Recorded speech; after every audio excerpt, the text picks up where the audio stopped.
All right, what's up YouTube? So today I'm going to talk about my Viper cut that I did on my 2020 Toyota Tacoma. So let's go over some of the tools you'll need. First, I'd get some safety glasses, and then Sharpie, Dremel, drill, painter's tape, automotive edge trim, measuring tape, and a 2.5 or 64 millimeter hole dozer. So that's about everything I used for this project. So let's just jump right into it. All right, so here I'm super hesitant about to drill into, a new truck, and here I got everything sped up. So just start going for it, and once you put those first scratches in, you're kind of in it. You got to go for it. So using the bottom edge of the tape for my lines, I just followed.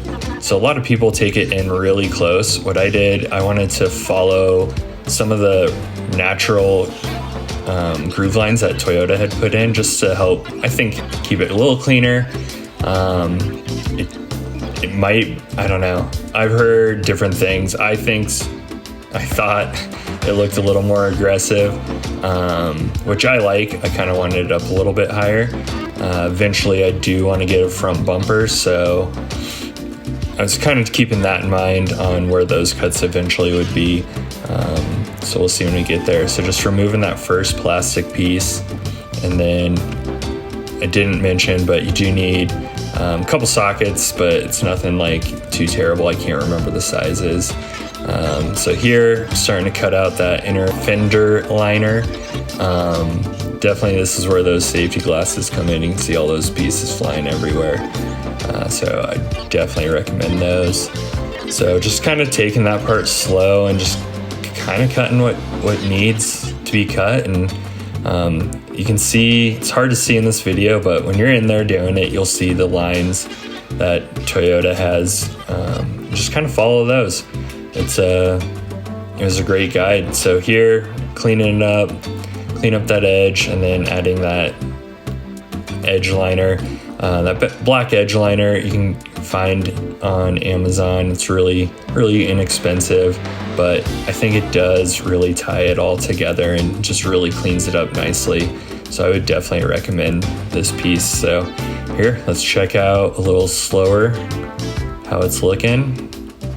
So using that hole dozer was awesome. I think that really helped get the round portion, just perfect. So basically gonna repeat, just do the exact same thing on the other side. Again, following those lines, and then just cut away. So this is gonna be another sped up clip. You can just I have this one a little slower because it is a little shorter. My GoPro did die, but right at the end, so it did work out pretty nice. All right, so if you made it this far, I do want to say thank you so much for taking time out of your day and checking out this video. I kind of want to do some more videos like this. I mean, my truck's getting a little more built up. I wish I would have filmed a lot more of this stuff for these kinds of videos, but I like working on all kinds of different things, and I'm gonna try and do that. I love YouTube for the fact that it's such a great how-to. I use it all the time, like videos like this, so I really appreciate all the other people that put these kind of videos out, and I just kind of want to give back to the community. So if you like it, definitely give it a thumbs up. Subscribe, bro.